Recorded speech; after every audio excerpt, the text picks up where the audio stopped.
Hey, hi, hello, welcome back to my channel. I'm Jesse, and today I'm bringing you my first reading vlog of 2025. And in today's reading vlog, I'm going to be reading your worst books of 2024. I went over on my community tab, asked you guys to submit your worst books of 2024, and y'all came through. There were over 140 comments on that post. Normally I would gather up all your comments, write them on slips of paper, and put them in a mug, but today I had to bring out the bowl because there were so many submissions. Throughout this vlog, I'll be picking out 3 books at random and reading those books and sharing my experience with you. Shall we pick out my first book? I'm low-key a little bit nervous over here. I don't know why. It just feels really pressuring. Okay, we're going in. I'm gonna mix it up a little bit. Oh, I'm already dropping some. Oh, there we go. I choose this one. Let's find out what our first read for the vlog is going to be. It is Powerless by Lauren Roberts. Let me make sure that my library has this before I commit to it, because if my library does not have it, I do not have plans to buy this book because I'm not sure if it's going to be one that will work for me, to be honest. Who knows, maybe it'll surprise me, but I just have a feeling that it's not going to be for me. Let's see. Library, do you have Powerless? My library has Powerless. Okay, I guess it's going down. I guess it's happening. I will admit, I don't know that this is a book that I ever saw myself reading, but it's gonna happen, and that's okay. Maybe it'll be a banger. Maybe me going into this book feeling a little hesitant is a good thing. Maybe my expectations being on the ground is for the best. Unfortunately, the only thing that I can think about now when I see Powerless out and about is the whole Red Queen debacle that happened a few months ago on TikTok. Let me fill you in. Don't worry, I got the tea for y'all. Gossip time is in session. So the author of Red Queen, Victoria Aveyard, posted on TikTok talking about Red Queen, talking about what it was about, basically just giving a pitch of Red Queen, trying to get more people to read it. And a bunch of Powerless fans flooded the comment section of that TikTok being like, wow, Red Queen plagiarized Powerless. Wow, Red Queen is a ripoff of Powerless. Mind you, Powerless came out in 2023 and Red Queen came out in 2015. So who plagiarized who? Who copied who? Who? All that to be said though, the funny thing about this whole situation to me is the fact that Red Queen itself is a copy of so many other books. Like, I remember when Red Queen first came out, people were like, this plagiarizes this and this and this. I think the 2 heaviest influences on Red Queen were the Grisha trilogy and the Hunger Games, and that is so evident when you first start reading that book. So the fact that Powerless is getting these plagiarism accusations is funny to me when Red Queen itself had plagiarism accusations when it first came out. I will be interested in reading Powerless to see just how similar it is to Red Queen, and honestly, if it is similar to it, I'm kind of down for that, because Red Queen, while it's not the greatest book ever, not the highest brow literature out there, it's a good old time. And sometimes that is all that I need. Sometimes I have hunger for a silly, goofy, fun time book, and that might be exactly what Powerless delivers. Anyway, Powerless, let's talk about what it's all about. Powerless is about this kingdom where the elites are the only ones allowed. The elites are those who received powers after the plague. There were some people who died of the plague, and then there were some people who gained these powers after the plague, and then there were people that ended up powerless. I'm not sure exactly why, but the king decided that he wanted to get rid of the ordinaries and just have a kingdom full of the elites. We're following a character who is in the powerless category, but they must keep up this facade that they are an elite. So they take on this identity as a psychic in order to protect their identity. But our main character's powers will be put to the test when they are scouted for the purging trials. The trials where the elite's powers are put to the test. Honestly, after reading that description, I'm like, I see the Red Queen similarities. I see why so many people were like, oh, this feels so similar. I'm gonna yeet to the library, pick up Powerless, and get to reading. Let's get started.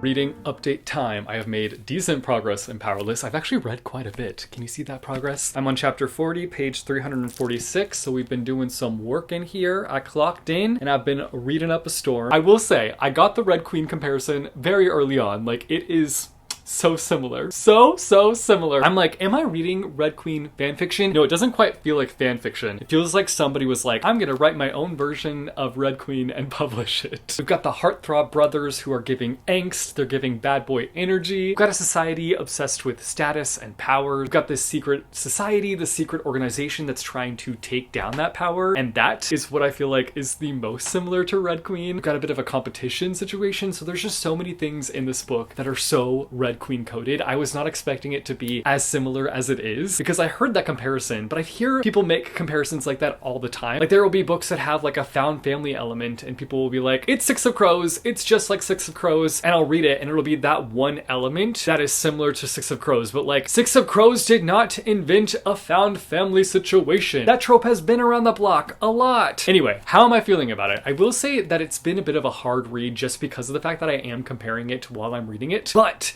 it's so entertaining. Like, I am having a good time reading this book. Is it perfect? No. Don't think that I am saying that, because it is not perfect by any means. I feel like the world building is a little bit lazy, and I feel like the writing style also is not like filling up my cup necessarily. Like the things that are happening within the story and the characters are all serving. They are delivering the entertainment that I need, that I want. I may not be heading towards a 5-star, but I am heading towards a good time. It also has so many like cliche moments throughout it. Like there's a blade to throat scene that felt very cliche, but I also like ate it right up. I was like, ooh, that was so good. I thought it was well written. But there's also a few like cringe moments that happen throughout the book that have me feeling some kind of way while I'm reading it, but I'm also able to overlook it because of the fact that I'm having so much fun. I will say I feel like I've been having a bit of fatigue because I don't think that this book needs to be as long as it is. Mind you, it's an easy read. It's like I'm flying through it every time I pick it up to read it, but I just don't feel like it needed to be this long. There are times when I feel like it's been dragged out just to be dragged out, and I just wish it would have been condensed a little bit. But for the most part,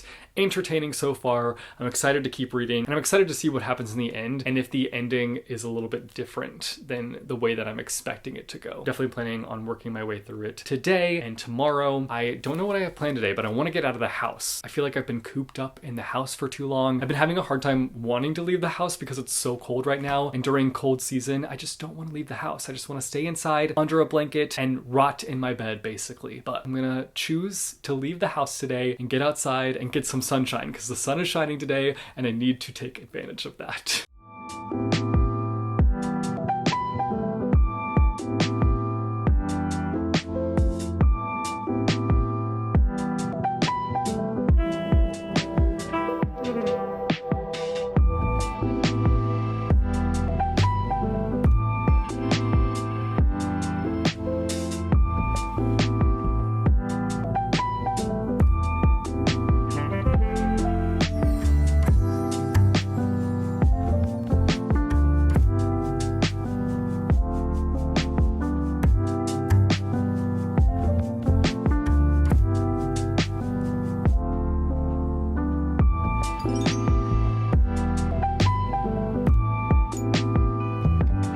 Reading update time, I finished Powerless and it was a slay, honestly. I'm shocked to be saying that, to be honest, because I went into this book expecting to hate it just because I had seen so many like scathing reviews, and again, I'm not giving this book like a perfect rating. I'm not going to be giving it a 5 out of 5 stars by any means because it has its flaws, and I felt like there were definitely moments where I was like cringing my way through it, but for the most part, it was so fun, and that's the best way that I can describe this book, is that it was so fun. I think I understand both sides when it comes to this book. I get why people didn't like it, and I get why people love it. I get why it's so hyped. I think specifically why so many people love it is because it has a lot of familiar elements, because let's be real here, this book steals elements from other books. Like, it steals from Red Queen, it steals from the Hunger Games, but there's something so nice about that familiar quality while you're reading this book. Like, it's comforting to read a book that feels familiar, and that's where I found myself with this book. Like, I really enjoyed a lot of the familiar elements, but then outside of that, there were so many other things that I really enjoyed about this book. I really loved the dialogue. There's so much great back and forth between the characters, a lot of great banter. This is technically like a YA romantasy, and normally when it comes to YA romances, I just can't really get on board with them because I feel like they're so rushed. I feel like they oftentimes fall into a bit of an insta-love situation. I will find myself feeling like I'm going to have my eyes stuck in the back of my head with how much I'm rolling my eyes. But with this book, like, it is the slowest of slow burn, and I so appreciated that because I feel like that's the thing that I don't like about a lot of YA romances, is that they are just so rushed and aren't developed nicely, and I felt like the development in this was excellent. Now, the other side of it, I can also see people being upset with this book because of the fact that it is so similar to books like The Hunger Games and Red Queen. I can understand that being a gripe because it is kind of its biggest downfall is that it's not really original. Like, it basically takes elements and takes these plot points and just kind of like changes them just slightly enough to be different. And that can obviously leave a bad taste in some people's mouth.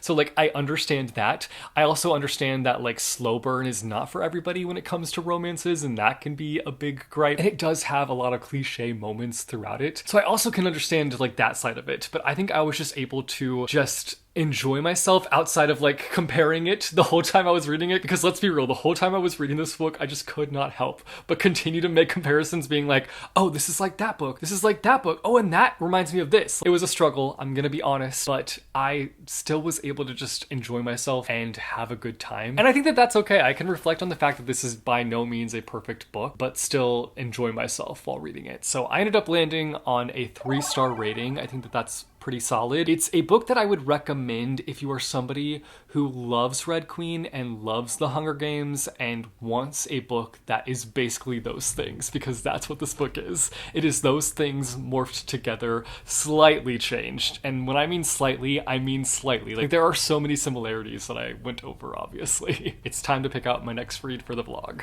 All right, let's pick out our next read and try not to make a mess in the process. In we go. I choose this one. What's it gonna be? What's it gonna be? Our next read is My Roommate is a Vampire. I actually don't know too much about this book. Let me double check and make sure that my library has it before I dive in and commit to this book. Oh, I do recognize this book. I recognize the cover. The cover is very memorable, and my library has it, which is exciting. Let me do some research and figure out what this book is about. Okay, so the title of the book is basically what the book is about, it seems. So we're following Cassie, who is a struggling artist. She's having a hard time making ends meet, and she ends up needing a place to live. So she goes to like Craigslist or something. I don't know if it's said exactly, but she tries to track down a roommate because she is about to be evicted, and she ends up moving in with this guy who is kind of like weird. He's odd. He's very old-fashioned, and turns out he's a roommate. Not a roommate. He's a vampire. Turns out he's a roommate. Shocking. So I imagine that it's going to be a bit of a romance situation. I imagine she's going to end up catching feelings for this vampire. Hopefully she's not like his target or something. Hopefully he's not looking for a roommate so that he can feed on the roommate. But I'm very interested to see how I end up feeling about this book. Obviously it's one that y'all had a bad experience with. I'm gonna run to the library and pick this book up and get to reading. Reading update time. I have made it to chapter 11, page 160 in My Roommate is a Vampire. So far this book has been rather slow moving in terms of the plot, and I honestly don't really expect things to kind of pick up. Basically, I think this book is just rather simple when it comes to the plot. We've got our main character Cassie, who finds out that her roommate is a vampire, her helping him kind of adjust to the outside world, and then falling in love. I really don't see an overarching plot coming in and being a key player. I guess there have been like hints of something, but I just feel like we're so far into the book already that nothing really big has happened with those little hints, those little seeds that have come through. I will say the vampire is an ideal roommate. Outside of Cassie like opening the fridge one day and finding a bunch of blood, respectfully, I don't want to see that. But like, Vampire Boy is only charging her $200 a month to live with him. That is a steal in this economy. Sign me up. On top of that though, any requests that Cassie has, he comes through and delivers without question most times. Like, Boy acts like Cassie is a goddess and he was put on this earth to serve her. The interactions between Cassie and Frederick, which is the name of the vampire, I realize that I just keep calling him Vampire Boy, but he is a vampire boy and I will continue to call him that. Their interactions can be a little bit awkward, but also a lot of fun. He is obviously a vampire. He's been around since like the 1700s, so he is old in terms of his mind. Physically, he's good looking. Obviously, he's a vampire, so his body doesn't necessarily age, but his mind is very much so old school. He's not really caught up with the times. He's a bit of a backwards thinker, and so Cassie's kind of trying to bring him up to speed on modern times, and I'm really enjoying seeing those interactions. My main gripe with this book, though, I have a few gripes, to be honest. My first gripe is that there's little to no depth in this story. It's really just a fluffy book with a girl bringing a vampire up to speed and them falling in love. Like, that's what you get with this book, which could be appealing to some people, and there are moments that I do really enjoy, but I just need a little bit more depth, specifically when it comes to the relationship, because I'm not really buying into their connection necessarily. I don't really feel the chemistry necessarily, and I don't really understand the attraction quite yet. I do feel like that could change in the last chunk, but so far I'm not sold. They're just falling for each other so quickly that it just feels a little bit forced in my opinion. And then my final complaint so far is that, again, there's just not like an overarching plot, and I feel like I really need that to come through in order for this book to be a winner. So that's where I'm at currently. I'm enjoying it, I'm having a fun time with it, but I just feel like I need a little bit more. I need a little bit more depth to kind of really get me attached to the book overall. Going to keep reading today. I have a reading party with my channel members today, which I'm super excited about. Love doing some reading sprints with them. I've been in the mood to do some like cozy hobbying, which I feel like one of my New Year's resolutions for myself is to commit to more hobbies. So things like coloring, doing a model kit, some Legos, or a puzzle, things like that I just want to do more of, so I might get around to doing some like coloring or something. I've also randomly had this like strong urge to read a manga, so I might peruse my manga shelf and pick out a random manga and read it, but I will keep you guys updated on that. I'm realizing that I have like 10 minutes before the live stream, so I got a blast. I gotta get back to reading. Let's go.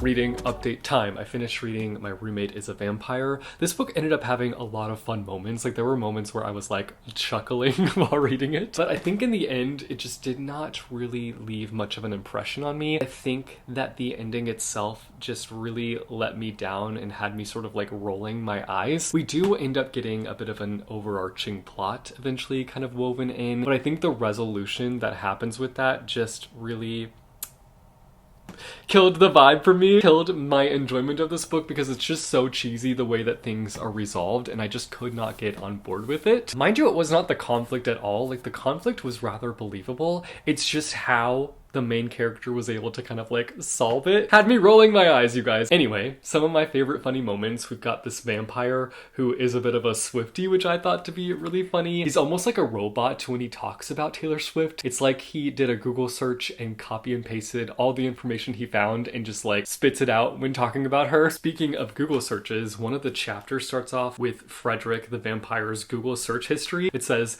"How do you kiss if it has been 300 years since? How can you know if she wants to kiss you?" The final Google search is best breath mints. And then one of my favorite moments is when our main character and Frederick the vampire end up watching Buffy the Vampire Slayer together. Overall a fun book, but not one that I'm like kicking, screaming, or throwing up a book recommendation over. I ended up landing on a 2.5 rating because that ending was whack. I do definitely see why this could end up on somebody's worst books of 2024 list. Because of all the reasons that I mentioned, I feel like the chemistry is rather forced, though I do start to understand it a little bit more later on in the book. I felt like it just needed a little bit more character shaping overall. I think specifically with Cassie's character, we could have used a lot more shaping. And then Frederick, I feel like he gets fleshed out pretty well throughout the story. The resolution of the conflict is eye-roll worthy. And I think overall the plot could have just used a little bit more work. So I definitely understand why this was on one of y'all's worst books of 2024 list. I ended up doing a live stream with my channel members yesterday, though it ended early because my internet sucks lately. I'm so annoyed. It cuts out all the time and I just want to scream every time it does it. Not scream. I'm not like that dramatic about it, but I'm like, this is frustrating, especially when I'm in the middle of a live stream. I ended up starting a manga. I started Black Clover. I've had this on my shelf for a very long time. I've seen a bit of the anime. I would say like 3 to 4 episodes of the anime, and I had always wanted to read the manga and then continue on with the anime series. So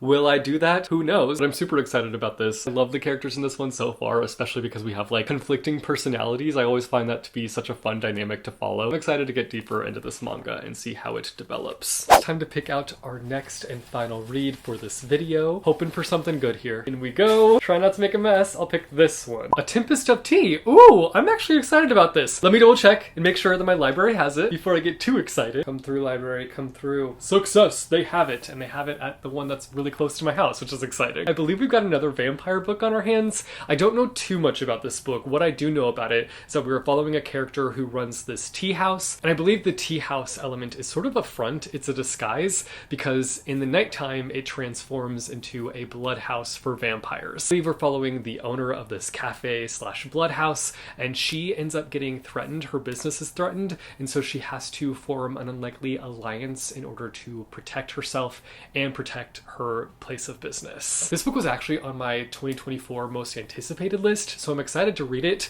I don't know if I'm super excited to read it under the circumstances. Obviously, this is one of y'all's worst books of 2024, so I'm interested to see how I end up feeling about it. But let's run into the library, pick up the book, and get to reading. I am having a bit of a bad day, and normally I would not film on a day like this because I want to have a good attitude, but I woke up today with immense amount of back pain. In between my shoulders, I just have such bad pain. I don't know if I slept wrong or if I just had bad posture all day yesterday and I'm making up for it today. I don't know what the situation is, but I am just I'm in such a bad mood.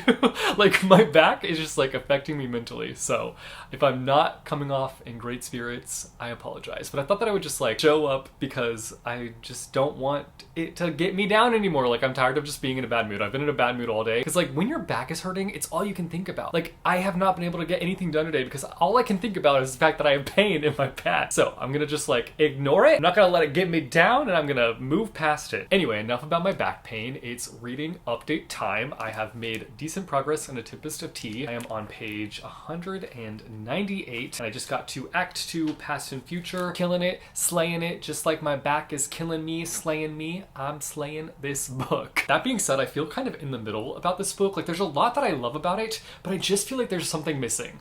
I love the writing style. It is magnificent. It's what's keeping me engaged. I really enjoy the characters. We'll talk about that in a second, and I really enjoy the plot, but I just feel there is a spark missing. There's just something missing, and I think what's missing is just some kind of engaging element that pulls me in and has me in a chokehold. I just don't feel that yet. That's not to say it's a bad book. That's not to say I'm hating it. I'm enjoying it. It's just missing a spark, and I can't quite put my finger on what that is exactly. I do like the fact that we have a bit of a crew situation, and we're getting multiple POVs. So we have 3 different perspectives. So the first one we're following is Arthi, which she is the character that I would mark as our main character. She's the owner of the tea shop, and she's the one sort of looking for revenge and kind of putting this all together, putting this plan together. And we've got Jen, who is her best friend, and I actually really love their backstory and how they came to be such strong friends. You sort of see the backstory behind them becoming friends, and it's just so heart-wrenching, has you just rooting for them and wanting to see them continue their bond, continue their friendship. They have this sort of sibling connection despite them not being blood related. And then we have the perspective of Flick, which I just don't quite understand why we have Flick's perspective yet. I imagine that I will understand once I've read Act 2, but so far I just feel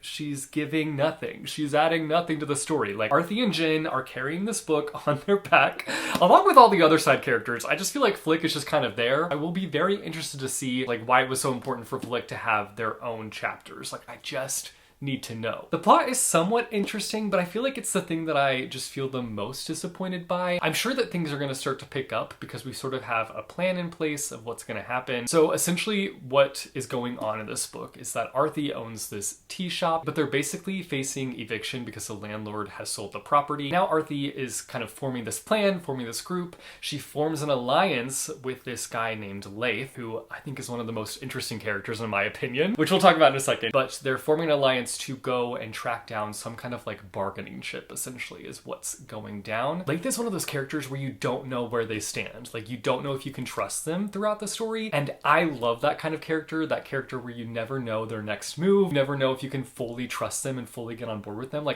love that. flat. It like just adds so much mystery and excitement and sort of this lack of stability with the story. So there are some things that I am latching onto. Again, it's just like missing something and I can't explain what it is. I'm really hopeful that things will pick up in the final 2 acts, but I just kind of feel in the middle right now, which is not a bad thing. Like, I'm enjoying my time reading it. I just don't feel that strongly about it, and I want to feel strongly about it. Speaking of the library, I need to make a library run because I've got 2 book returns to make. I was doing this video where I was reading the top 5 books to come out of 2024, and these 2 were on that list, and I ended up reading the top 5, but then I lost motivation to finish that video. That video is not happening, unfortunately. It's canceled, but I did read the top 5 books. 2 of them were really solid. I loved Funny Story. I gave it a 5 out of 5 stars. Just for the Summer, I gave a 4-star rating, but then the rest were like 3 and 2 stars. I just like lost motivation to film that video, so I'm just gonna ditch it, because if I'm not motivated by a video or I'm not excited about a video, why film it, you know? Why? If you want to see my thoughts, go over onto Goodreads, because I'm planning to update my Goodreads today so that I'm fully caught up, because I've gotten a little bit behind. I need to update my thoughts on 4 books. So I'm not like crazy behind, but enough to be like, okay, today we're going to be updating the Goodreads. A thing that is happening today that I am excited about on this sucky day where I'm just like, I hate everything, my back is killing me. It's Traitors Night, one of my favorite shows. I think it's like episode 5 tonight. If you don't know anything about Traitors, it's basically like the party game Werewolf. There are a bunch of faithfuls and then there are a couple traitors in the group. Each episode, a faithful gets murdered by a traitor. All the faithfuls are trying to figure out who the traitors are within the group. It's got a ton of like reality TV stars on it and it's just so much fun. The challenges can be like a little bit silly because they have like a challenge each episode to win prize money. But I think the thing that makes it so interesting is just like watching people manipulate other people and trying to like maintain innocence. It's just really interesting. And then also like when the faithfuls make themselves look so suspicious, even though they're faithfuls and they're innocent, it's so much fun. I love it. I love all the interesting dynamics and stuff. So if you have not watched Traitors yet, I highly recommend it. So far season 3 has been delivering, but I think my favorite is season 1. Like, it's fantastic. I also feel like season 3, I don't really know which side I lean. Like, I don't know if I'm like on board with the traitors. I don't know if I'm on board with the faithfuls, where usually when I'm watching a season, I'm like, I want the faithfuls to figure it out, or I want the traitors to figure it out. And this is one of those seasons where I'm like, I don't know where I lie yet. I don't know who I'm rooting for. Anyway, that's my update so far. Hopefully my back gets better today and I can stop being miserable. I feel like my mood did just get a little bit better by like just talking things out with you guys. Maybe I should do that more often when I'm having a bad day. Just turn on the camera and just talk it out. Anyway, I will update you guys when I finish the book. Let's get back to reading.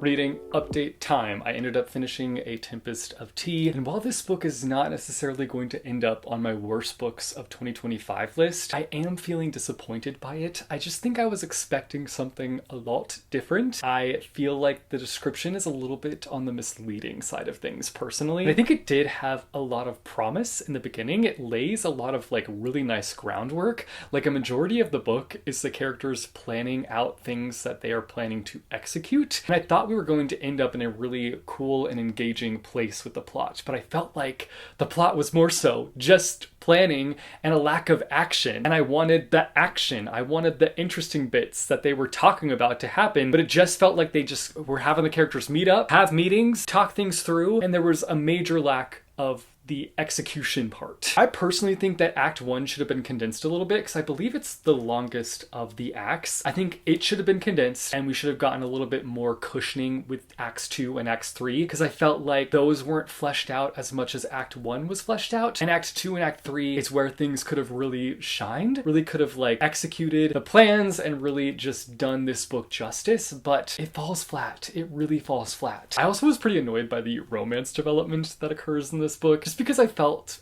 personally, it was rather underwhelming and underdeveloped. And I think that we could have just like cut out the romances entirely and focused on the plot, and this book could have been a banger, but instead it just was like an unnecessary added part. I do personally think that the characters were all fleshed out pretty nicely. Like, I thought that the characters were one of the strongest parts of this book. They do sort of have like sort of cliche character personalities, but I still really loved them and I felt like we got to know them pretty well. I ended up landing on a 2.5 out of 5 stars. I didn't hate it necessarily, but I definitely left it feeling underwhelmed, and I understand why one of y'all had it on your worst books of 2024 list. Now it's time to rank the books from worst to best. I feel like the worst. I feel like there's 2 that are at the bottom. There's only 1 that's at the top. But I think my least favorite would probably have to be My Roommate is a Vampire. And then I would go with A Tempest of Tea. I feel like these are honestly somewhat tied for last place, if I'm being honest. And the winner is Powerless. This one honestly surprised me the most. I'm so surprised that I ended up enjoying this one. But I'm glad that I did. I'm glad that I really enjoyed it and had a good time with it, because I went into it feeling a little bit hesitant. And with that, we have reached the end of another reading vlog. Thank you guys so much for joining me on this journey.